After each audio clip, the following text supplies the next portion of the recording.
I want to know, how have you evolved in your relationship with suffering and discomfort? So think about it, when I say suffering, people cringe. It's not about suffering how people may look at suffering. Like you have to just go to a place that just every day of your life is suffering. You have to tap into suffering every day of your life because we have so much scarring that we have to clean up. You have to look at suffering as almost like I look at failure. To succeed, you must fail. In failure and in suffering, all the answers are in there. All the answers to all the test questions. The test is your life. All the answers are in there. You don't have to live in suffering and pain and failure all the time. You have to learn, I need to visit it. Like people hate working out. You're only gonna visit working out maybe an hour a day. 23 other hours of the day, you're not in it. But how you become in shape is you must visit suffering, visit your past failures 1 hour a day. The relationship with it is the answers are in there. They are in there. Within the suffering, go in there, and I call it the live autopsy. The live autopsy, how you find out someone died, they crack you open after you're dead.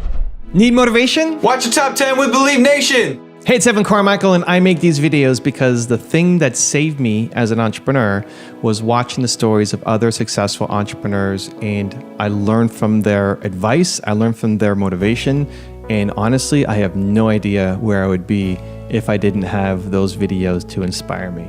I still need them for myself today too, and I hope that they can inspire you as well. So today, let's learn from one of the best, David Goggins, and my take on his top 10 rules of success. Enjoy. How you can live is do it while you're alive. Go back in your brain, crack it open while you're alive. Don't wait until you're dead to figure out why you died. Do it while you are living. Go in there, go into the suffering, go into the pain of your life and say, why did this suck for me so bad? Why am I afraid of all this stuff? Why have I shut down the whole world? I guarantee I'll tell you why you shut down the whole world. It's in these nooks of the suffering within your brain, in the scarring, are all the answers to why you are on the couch feeling sorry for yourself. They lie within the scars. Visit them for at least an hour a day, study them, and then you'll find out more about yourself. You will then grow. So don't look at it as every day I suffer. Go into it an hour a day. Learn from yourself, learn from life, learn from your failures, learn from your insecurities, learn from your self-doubt. Don't just say, I'm afraid to jump off an airplane. What makes you afraid of it? Study it. That's why I studied my mind. Why I became so powerful in the mind is because I realized I was weak. So instead of running away from the mind, I dove into it and said, what is making me weak? Oh, this makes sense. I came from hell. I came from a place that beat me down to nothing, which is why I'm afraid. All this makes sense. So systematically, one by one, I went back and met every single person in my mind, every situation. I went one-on-one with them again in my mind and said, okay, let's now revisit this. And that's how you do it. That's how it works. Rule number 2 is master your mind. The mind is so powerful, and I didn't realize it. I went through 3 Hell Weeks, Ranger School, Delta Force selection, all this stuff. This incident I'm going to explain to you right now was where I realized we are only at 40% of what we are capable of. Here I am, right idea to do this race called Badwater 135. I Googled the 10 hardest races in the world. What came up? Crazy race in Death Valley. Summertime, 135 miles. I knew nothing about ultra running. I thought you would camp out, run 20 miles. Then one day, they run 20 miles again until you get 135 miles. I had no idea what I was doing. Called the race director up. He's like, hey, have you run 100 miles? I was like, what, in a week or what? What are you talking about? He's like, no, in 24 hours or less. I said, no. He goes, you got to qualify to get in this race. You have to run 100 miles in 24 hours or less. He was trying to call my bluff. I call him up on a Wednesday. He goes, hey, there's a race in San Diego on Saturday where it's a 24-hour race where you run around, a track, a 1-mile track for 24 hours. And if you get 100 miles, I will consider you in my race. It really helps to be smart, people. And I was not smart in this situation. I said, oh, I did the math. It's about a 14-something minute mile. I can do that. Anyway, I show up on Saturday with the blue lawn chair, Ritz Crackers, Mileplex, and my ex-wife.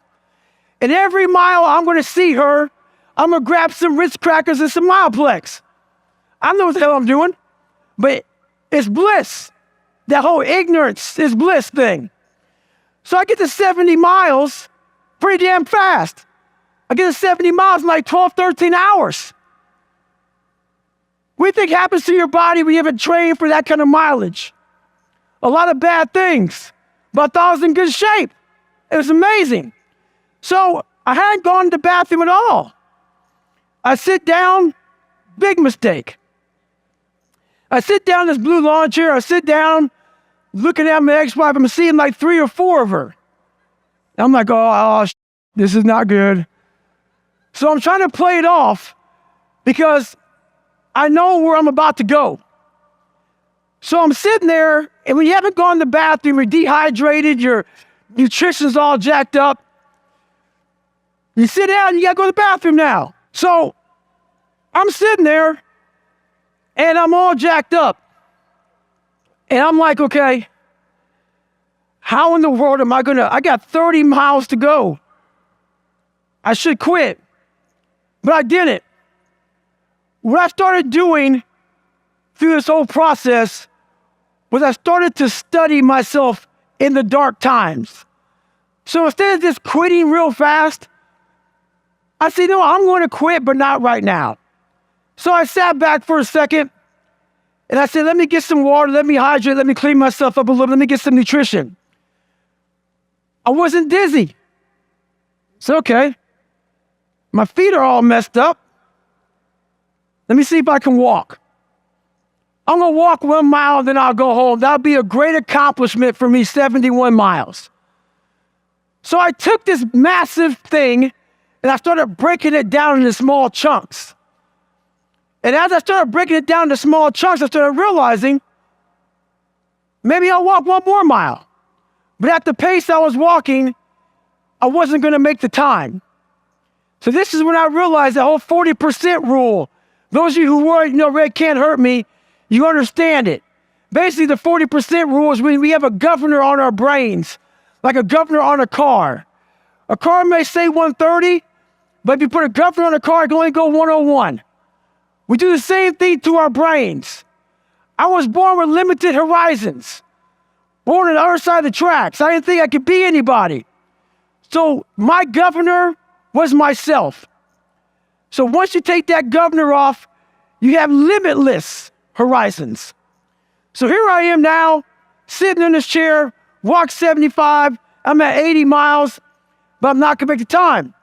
The most amazing thing happens. The brain, the mind, the soul, the spirit, it all connected. It's never happened before like this in my entire life. I ran the next 19 miles. I ran about 10-minute mile. I finished 101 miles in 19 hours and 6 minutes. I'm gonna save you how the story ends, because it ends real foul. It ends in a tub with me peeing Coca-Cola out of myself. It was blood. And it was the best feeling I had in my entire life. I'm not sadistic, but when you push yourself to that level and accomplish something you thought was impossible, what happens to your body and mind is something I can't really even explain. Rule number 3 is use the cookie jar method. What got you up out of the chair? Honestly, I create this thing called the cookie jar as I went through my suffering in life to become who I was. And the cookie jar was every time I failed everything so many times in my life. And failure, and I would succeed. I would fail, and I would succeed. I had to figure out how to succeed through failure. And I put a bunch of cookies in the cookie jar. The cookie jars are things when I start to get the woe is me mentality, which we all still get, even though you could be very successful. I reach in and I say, oh, this is my childhood. And this is what I did to overcome that. Because a lot of times when you're in hell, you forget how great you really are, because at that moment you're suffering. So you don't think about the great things that you've done. I take time to really calm my brain down when it's stressed out and remember where I came from and say, okay, no, we can do this. Mm-hmm. We can do this through a calm, patient mind, figuring out how to do it. So I figured out how to do it, how to get salt, electrolytes, get some food, get some hydration back in me, get my blood pressure to the point where I can stand up. That was the first mission. Rule number 4 is start with small goals. And I started with very small goals. It wasn't like I went out there and, well, I started out real big and I realized that the big goals were just crushing me, because they weren't happening fast enough. And I had to start making big things very small. And I had to take a lot of pride and a lot of satisfaction from the fact that, I had to lose 106 pounds in like less than 3 months. Wow. Which was an impossible task for anybody to do. So instead of looking at 106 pounds, man, I was happy to lose a pound. I was happy to run a quarter mile because you know how it is as a power lifter, man. You're not running anywhere. Yeah. You're not, for me, when I was a power lifter, man, I was so crazy about calorie content and losing calories that I hated even walking to the refrigerator. I didn't want to lose any calories because I knew losing calories meant losing strength. So I was a freak about all that stuff, man. So I had to totally flip my mindset about all that stuff and just find very small goals and start achieving them, being proud of myself through those small goals that I accomplished. Also, to make sure you're actually taking action after watching this video, I've designed a special free worksheet just for this video. The worksheet will highlight all of the lessons learned in this video, as well as pull out our 3 favorite learnings and quotes that will inspire you to actually do something. The worksheet will also give you space to write down what your key takeaways are and your specific plan of action to make sure you're getting results. If you want the worksheet designed specifically for this video, absolutely for free, there's a link in the description below. Go click on it and start building the momentum in your life and your business. I'll see you there. Rule number 5 is find your purpose. What's your purpose right now? My purpose right now is to continue. I used to have a wash rag when I did this. And you know how you take a shower, you have a wash rag and a cloth, and you're sitting there and you're just lathering up. And before you hang your rag up, you want to get all the water to come on it and get it all the suds out of it. Then you want to wring it out, and you want to hang it up. So my big thing is when I live my life, I want to make sure that when I'm dead and gone, that I wring that wash rag out, and that wash rag is my soul. And I also believe that we're going to end up one day meeting a maker, if you believe in one. And I believe that maker knows everything about you, knows I was going to be here and talking to you, knows everything. But you also have a choice to make. You have a choice to make. We have choices. And the one thing that scares me to death in my life is getting to heaven and not being what I was supposed to be. And I believe that God has a chart, and he looks at the chart and he puts it in front of you when you get to heaven. He says, hey, this is what you're supposed to be. And one of my biggest fears in life was to see that chart and not have every block checked off.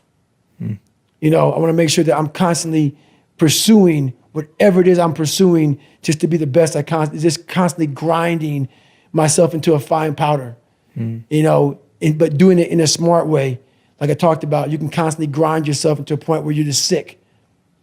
There's a happy medium of grinding. So that's my purpose now, to continue to push myself so others can see what is possible. Rule number 6 is don't fear failure. I think we need to rethink how we frame failure. Like, I don't even like that word. You know what I mean? Because it implies such a negative outcome or perspective. Like, there should be a different word for it, and then we wouldn't be so caught up in it. You know what I mean? What you said is so true. That word doesn't bother me because I look at it like you are trying to say it. Failure is just a word. For me, failure was me having more information on how to succeed. That's all failure became to me. So I failed so much. Pull-up records, running events, had to quit this, buds, Rangers, all this crap I had to go back through. All that was, I failed because of these reasons here. Go back to the drawing board, figure out the right equation, put it together, go back, fail again. Oh, but I got more information. So everything I was afraid of, I made sure to meet it right in the face and overcome it. Rule number 7 is build your self-esteem. A lot of people are listening to this right now, and a lot of people probably feel they're not worth a they probably feel like crap about themselves. What is something that you're able to share with people that can help flip a switch, or is there anything, or do they just need to come to their own realization? They need to hit bottom. They need to go through some first in order to get there. Like, what are your thoughts on that? Well, what's funny, man, is that I'm not speaking for every big guy by any means, but I was once the big man. And I realized a lot of us big guys, man, we got some serious demons. I hung around big guys, and we'd all break down, and we started talking about our personal lives and how fucked up we all are, and Hey, why did you become big, man? We all had almost a similar story of insecurities. Yeah. And walking around in the airport looking like a gargantuan, man, people look at you differently and you get a little more self-esteem. So I'm going to be talking to a few of us out there when I say this, man. The biggest thing in life that you have to do is you have to be proud of yourself. You have to start developing that personal self-esteem. And it has to be something that it's an internal thing. And it has to come from a lot of hard work and dedication. And you really have to, I call it like right now, I see your headphones on your head. I walk around life with so-called headphones on my head, man. I don't, really wear them, obviously, but I just have these earmuffs on that I silence out the noise. I silence out the judgment. I silence out the self-doubt. I silence out all the naysayers. And, those people get in our head, and then we start getting in our head. And the most important conversation we'll ever have is one we have with ourselves. And like you were saying to yourself, man, I'm dumb, I'm this, I'm that. I was the same way. So if that's what you're constantly repeating to yourself in that internal conversation, man, that's who you're going to be. And my biggest thing for these people who are out here is, honestly, man, you have to start callousing over that victim's mentality. You have to start building this mental armor that no matter what anybody said, that you can be in a room full of 1 million people and all 1 million can be like against you and calling you names and whatever. And you be like this, you know what? Roger that. You can go f yourself, man. 'Cause I know exactly where I'm going. I know exactly what I'm doing. And that's the kind of self-esteem you have to build in yourself, man, in this kind of society today, because it's tough. It's tough out here nowadays. Rule number 8 is put yourself in hell. I talk about theorists. I talk about practitioners. A theorist is a person who reads a book, doesn't do it, reads a book, learns about something, and then talks about it. A practitioner is myself. A practitioner is a person like me. I wanted to be an expert in the mind, a mental toughness guy, beyond mental toughness. The only way to do that, in my eyes, is to put yourself in hell. Put it in hell repeatedly. Repeatedly put yourself in hell and study how you process it. And that's how I was able to come up with all these different ways, all these different tools to slow the mind down in hell. Because the mind just speeds up. The mind wants to get out of the painful situation, the suffering. It can't process it. So that's what I realized by going through all these different processes of being in hell weeks. It's just that. I love that, man. How That's the mind amazing. processes in hell. Rule number 9 is exercise. I started this crazy stretch routine, and I literally have healed myself through the discipline I had. And what people won't believe is I got to a point where I stretched out for 8 to 12 hours a day. So essentially, like most of your waking hours when you're not working out. Stretching. Yeah. And it went from that to 6 hours a day. Then from 6 hours a day to 4 hours a day, the more I would open up. So the hips And are your soul. is there like a specific routine of stretches that you would go through, or I would sit and stretch a whole big routine, a whole mess of like opening up your abductors, because your abductors are attached to your hips, your hip flexors, everything is attached at this region here, your midsection, your hips. And my hips got so tight that I couldn't even squat down. I had so much back pain. So that's why another reason why I started running. Running, you stay upright. I couldn't squat anymore. I couldn't do any of that powerlifting stuff. So the only thing I can do is run. Running didn't bother me too bad. And it got to the point where I couldn't run either. And my health got real poor. Then my spine was collapsed. And I got real sick. And basically, I healed myself. No doctor can find out what's wrong with me. So I couldn't run a lot. I couldn't do any activities. So I said, I'm going to bury myself in stretching. And what happened was I had this huge knot on the back of my head. The knot came from my spine collapsing and getting tighter and tighter and tighter. It developed fluid or whatever. Long story short, as I started stretching out, that bump started going away. And the smaller the bump got, the healthier I got. And I was like, what in the world is going on? So I shave every day. So I would feel this bump. And the bump, and you can see it right now. Yeah. No, I can see it. Yeah. Most people think everybody's a bump in the back of the head. My bump was like this big. It was huge. And the more I stretched, the more it went away. The more it went away, the healthier I got. I was like, man, so I'd be like, I'm going to keep on stretching. So my stretching it was crazy. And I got healthier. And I was like, my God. So I stretched more and more and more. And now I've been doing it now for 3 years. I haven't missed a day of stretching in 3 years. And rule number 10, the last one before some very special bonus clips, is learn to lead. Belief is something, I can't tell you, believe in yourself. That's a bunch of crap. Belief came from me was going through those hell weeks, taping those legs up, getting up early in the morning by myself, no coach, getting myself up, motivating myself every single day. When I'm out there in 240-mile runs and I don't want to be out there and I'm 90 miles into it and I have 150 miles to go and no one's there saying, come on, David, I'm forming belief. Many people form belief in many different ways.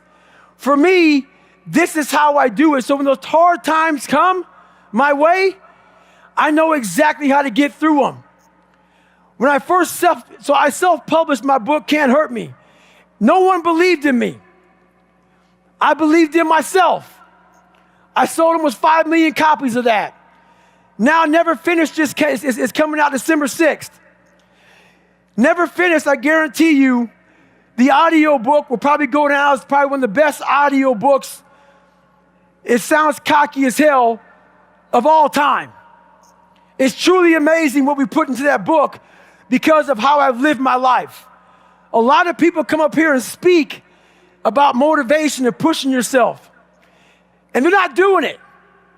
They're not waking up every single day. They have a canned speech they go off and they tell you about what to do, how to do it. Wake up every morning, make your bed, take a cold shower, all that crap. I'm telling you right now, you have to be that person that leads from the front.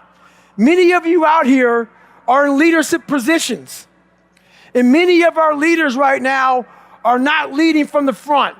They're leading from the rear, but they're telling you how to do it. They're waking up late. They're not doing what they say. So in life, it's real important to do what you say because that's where true knowledge comes from. And when I was going through Navy SEAL training, there's one thing I told myself. I wanted to quit every single day. But many dreams die while suffering. And many of us out here have suffered. And when you're suffering, I'm not talking about just physically. I'm talking about emotionally, spiritually. It could be a relationship. When you're suffering, you give up on the very things that you wanted the most. When I was going through pararescue, I wanted to be a pararescueman so bad. But that water haunted me. So when the suffering got too much, my dream died. And pretty much I almost died with it. If I didn't find Navy SEALs and getting past that hump and overcoming my demons and facing my demons every day, I would have never been up here today. You can't outrun your demons. They'll always know where you're hiding. Trust me at that. And I'm gonna end with this. Don't stop when you're tired. Stop when you're done. We have a theorist and we have a practitioner. Mm-hmm. The theorist is a person that's going to sit back and read books from a library that someone else wrote. They become real smart about what someone else wrote, okay? A practitioner is me. I put myself in hell, lived in it for a long time, and figured out how the human mind works while suffering, while in pain, while in misery. Yes. And that's how I wrote my book. Yeah. I'm going to tell you exactly what your mind is thinking. Most of us don't stay in hell long enough to write the book. Yeah. I stayed in long enough to write it and finish the book. At the core of my soul, when I retired from the military with about $50,000 a year is what I probably make. For me, for a guy that grew up with nothing, I lived in a $7 a month place growing up for a long period of time. And then we moved to a $236 a month place. So basically, you give me $50,000, I'm rich. Yeah. So my mindset was about helping people. And when people truly believe in your message and believe in who you are and they see that you're being honest and truly honest for the fact that, hey, I just want to see you be better. I don't want nothing. Maybe a thank you when you're older and you're walking around with your kids and your family. If you have a real, authentic, true message about people and people see that you're not trying to sell out and not trying to sell them things, because I knew how I felt growing up and I don't want anybody to feel that way. So when I give back, it's not about giving back to like say, oh, well, hopefully down the line, I can sell them something. Yeah. My message is truly authentic to how I came up, and people feel that. Therefore, the business is about them. Yeah. And I have all these lessons learned through a life that God blessed me with, as far as like, look, I didn't survive this life. I thrived in hell. Yeah. And through that, I was like a guy sitting back. I was like just writing all this down. I became a poet in hell, just sitting there as hell was all around me. I was all calm, just taking it all in. Oh, I gotta tell people this. I gotta tell people that. Oh, I learned this. I learned that. While most people run from it, I was learning from it. And now I'm just giving all this knowledge to people for free. Yeah. So in return, people are growing. People like the message. And when you have a good message, you grow a business. I never forget when I was younger and I lived in a $7 a month place and it f***ed up. Everything was jacked up. I had a pair of jeans and I'll never forget this as long as I live. You know, first day of school, people go school shopping, right? Week out, 2 weeks out, maybe a month out. We didn't have any money to do that. So I had this pair of jeans that the inside of the pocket was green. The inside of the pocket was green. And I wore them almost every day. So what I did for the next year of school was I cut that pocket out so the green would show. So look like a new pair of jeans. All I wanted was money. All I wanted was a nice car, was a nice home. The second I got the money to do it, I realized this is bullshit. That's why I don't own a car. I don't own a place. I don't own shit. You will see me wearing the same shit every day. I don't hide none of that, nothing. Nothing. What I realized is all I wanted in my life was look at that in that accountability mirror and be proud of. And everything else went away. While you need money to be successful, you need money to live, you need money. Money does buy a form of happiness because without it, you're miserable. But once I realized it doesn't mean it doesn't mean for me. What makes you happy? Achievement, reaching goals, accomplishing things that I thought were impossible to accomplish. Because while I don't smile all the time, there's this feeling inside of me that very few people have. Very few people have. Because when you come from where I came from, nothing, and you make something out of nothing, the feeling it stays with you all day long.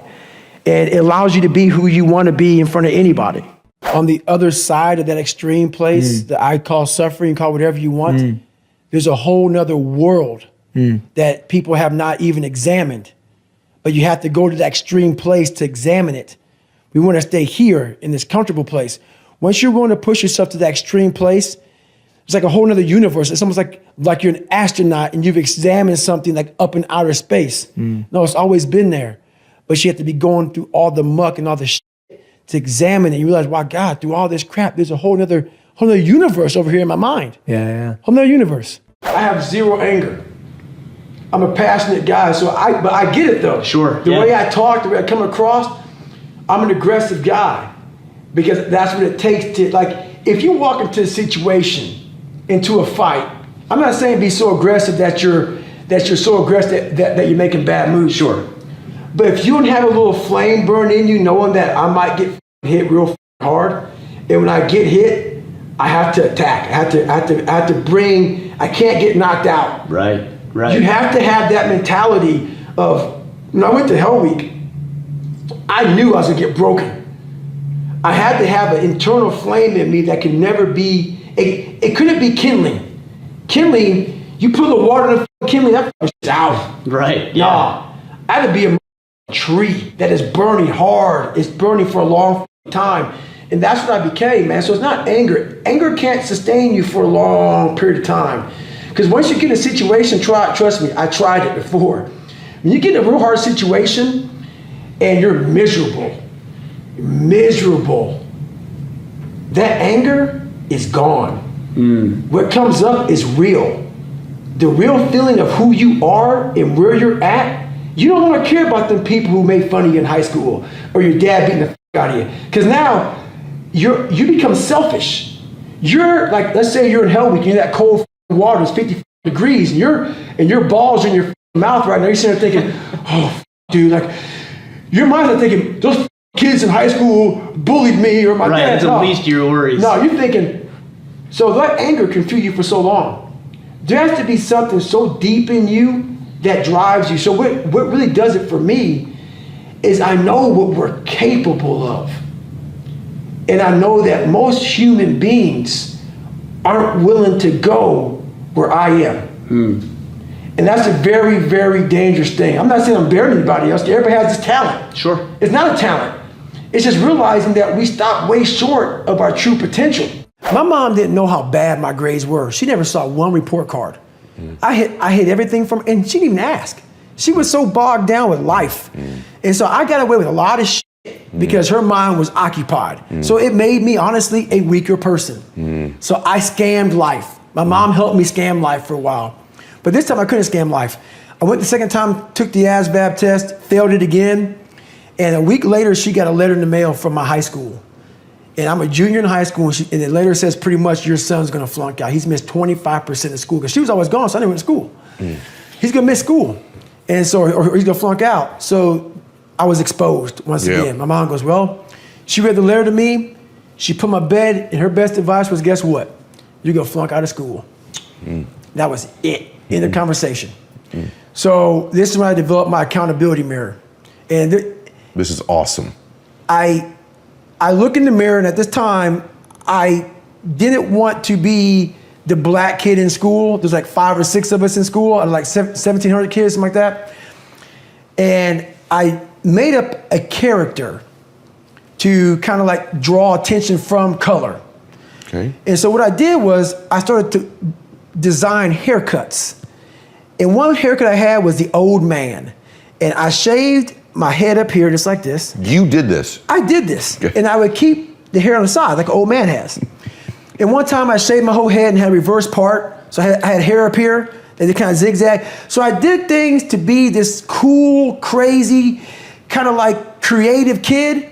You know, like Crisscross came out this time, so I had my pants sagging but backwards. So my back pockets were here. I had a toothbrush. I was crazy, man. But I was a crazy, cool kid in school. So I look in the mirror, I see this letter, I'm f***ed up, and I'm like, you know what, man, no one's coming to help me.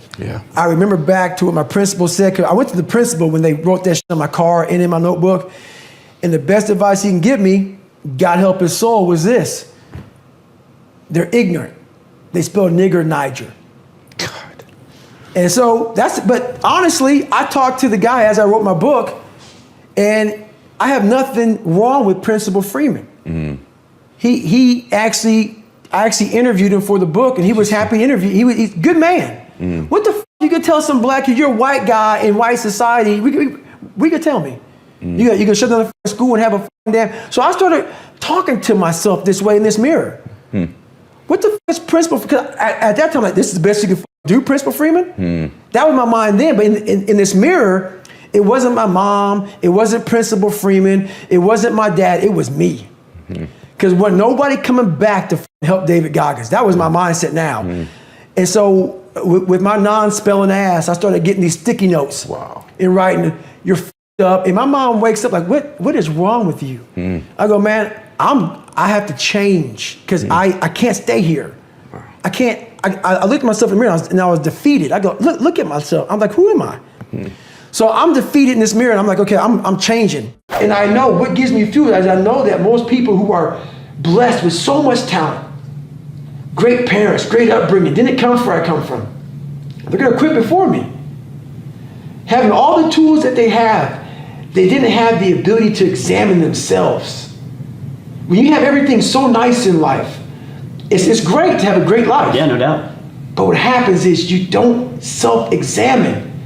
You don't do a live autopsy. When you have a f***ed up life, it almost forces you to do a live autopsy. It forces you to find strength from places that no one looks from. Because food is not at the ready. You know, I have a learning disability. It's not at the ready. I can't just pick up a book and start reading. Right. There's preparation behind everything I do. There's everything I do has to come with so much preparation. It's despicable. It makes me sick. My own personal life makes me sick. That's why I'm so disciplined now. Without my self-discipline, there is no David Goggins. Like, I can't stop reading. I won't be able to read tomorrow.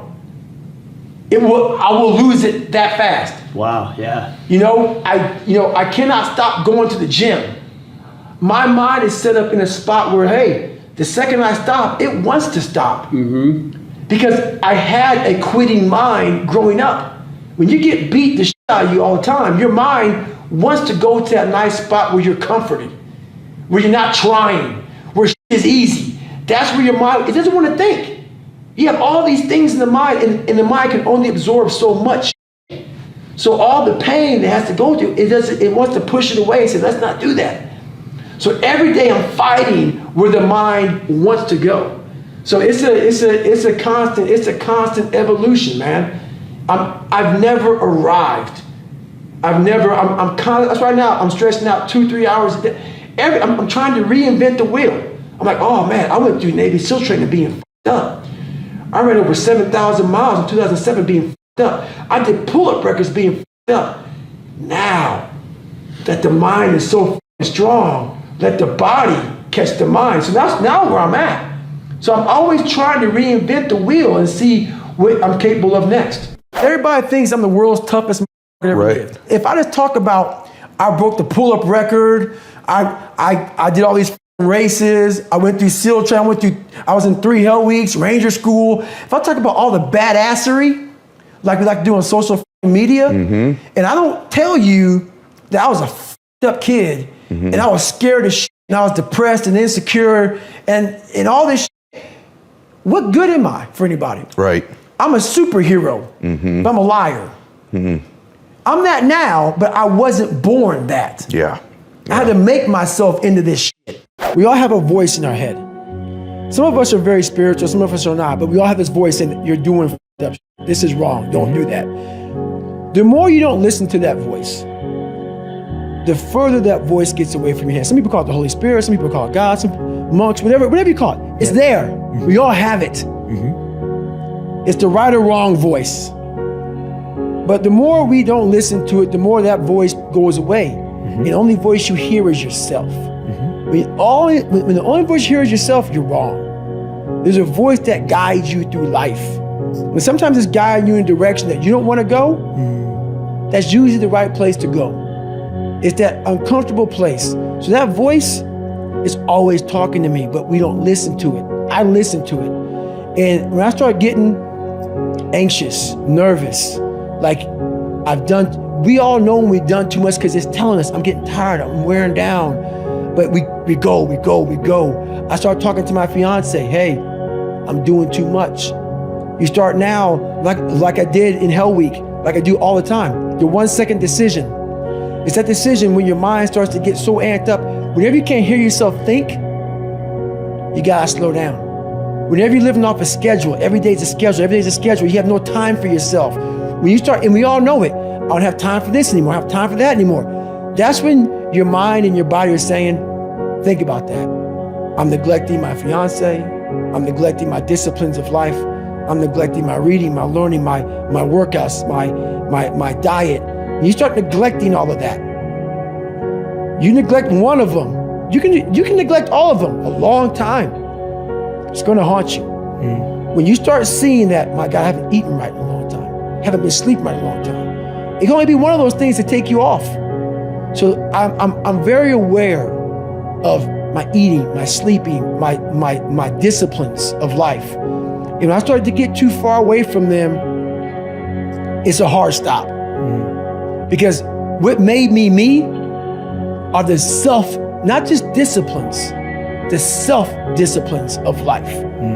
And those are always in front of you. If you have any, they're always in front of you. So that's my hard stop. What's the best advice you've ever received? I didn't receive any advice. And that's the thing about it. When I grew up, I just didn't receive any advice. My family was in such turmoil that the best advice I received is from myself. And that has to be to study yourself, all the bad, because the good's already there. You need to study that. Study the bad stuff about yourself and learn from that and grow. A lot of people have situations where someone does something and we all attack that person, like on the media. If someone does something wrong, everybody now is perfect. And we now judge this guy. I don't judge him. I don't judge anybody. What I do is I start studying them. Why did they do that? Not in a judging way. I want to learn from you. And what'd you get out of your dad? I got that he grew up rough. He was very insecure, had a lot of kids, and his insecurities just trickled over onto us. So yeah, he jacked us up real good, but he never fixed himself. So if you never fix yourself, the next person in line is going to get the wrath. And we were next in line. You know, his first wife, killed herself or whatever happened, and got burned up in a house or something. It's some craziness, man. There's a lot of stuff that goes on there that I didn't put in the book. The truth is the starting line.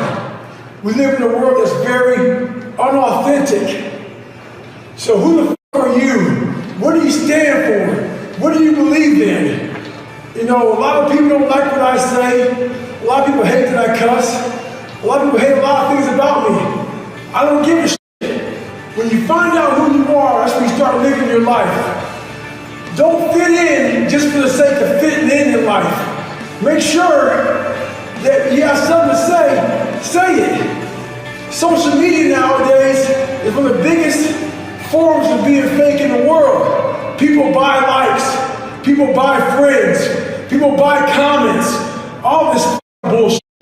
Make sure in life you do what you have to do, say what you have to say, and live the life you have to live. Don't walk around being a fake human being. Don't be scared to be who you are. Stay hard. A lot of us, mediocrity is everywhere right now. And we're all trying to find an easy way out. And we're judging ourselves. Let's say there's 10 people in this room, and we're all mediocre. But I'm the best of the mediocre people. I now think I'm great. I'm great. We surround ourselves around people that make us feel great. They tell us what we want to hear. The second we put ourselves amongst the uncommon people, we don't like that feeling, that challenging feeling of that person who's waking up at 3:30 in the morning and say, hey, put your shit on, we're going for a run. We don't like that challenge. We like that person who says, hey, man, I don't feel good today, man. And they say, oh, it's okay, brother. We'll take a day off, man. We'll get a pizza and watch the game. We like that. We love that feeling. Why? Because you understand, man, we're good, bro. We don't want that like this. Hey, man, no, bro. Get your shit on, man. Stop being a punk.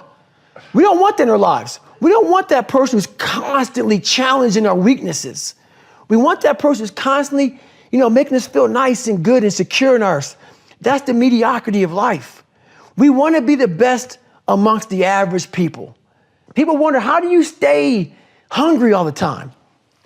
Because after I accomplish something, I don't sit back like a lot of guys who graduate buds, graduate this, graduate that. They get comfortable. They wonder why I'm getting weak, man. I don't know, I lost my edge. What's going on? Because once you hit the top of the mountain, guess what happened? I'm good. I'm good. So you wonder why you're falling down now. Because once you reach the top of the mountain, you got to build another one. That's mediocrity. There's a lot of people in mediocrity who have a nice resume, but they're one-timers, man. They hit a one-time deal, they busted it open, got a lot of money, but they're good. You're mediocre now, man. What are you doing today, tomorrow, the next day? That's why I don't listen to theorists. I don't listen to all that bullshit. I listen to a who's like this, man.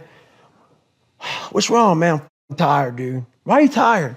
Because tomorrow, I got to do the shit again, man. Whatever the shit is that made me nauseous and sick to my stomach, it made me hurt. There's no ending.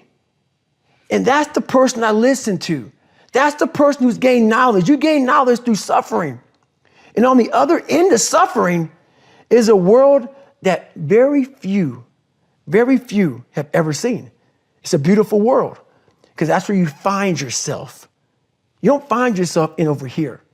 You find yourself on the other end. Like the 100-mile race I was on, I ran it for 24 hours.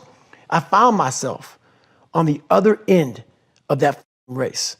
That 19 hours, I found, wow, there's a whole nother world out here that I've never even saw, but the world is in your mind.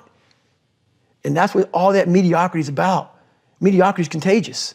I'm the only person in the history of the military who has ever gone through Air Force tactical air control party training, Army Ranger School, where I was an Army man, in 3 hell weeks. Yeah. So only person to ever do that. But the reason why I did it was, when I was a young kid, I considered myself very weak. Very weak. And as I started developing this indestructible mental toolbox, because what I realized was the things I was most afraid of, I cowered from. I had to start facing these things and becoming an expert at the things I feared the most. Yeah. I was afraid of my own mind. My mind would get off on these crazy places of woe is me. My internal conversation wasn't great. Yeah. So I had to start mastering it. Once I started mastering it, in the horrible place I was at, I considered myself the worst person ever alive. That was my conversation. But once I started mastering my own life, I started realizing, my God, man, this was in me? Yeah. I was a 300-pound fat guy. Now I'm 181 pounds, 190 pounds, whatever it was. I'm gonna go through all these hell weeks. So I started realizing the capabilities of the human soul and the human mind. If you want another awesome video in our Black Excellence series, check out the video right there next to me. I think you'll enjoy it. Continue to believe, and I'll see you there.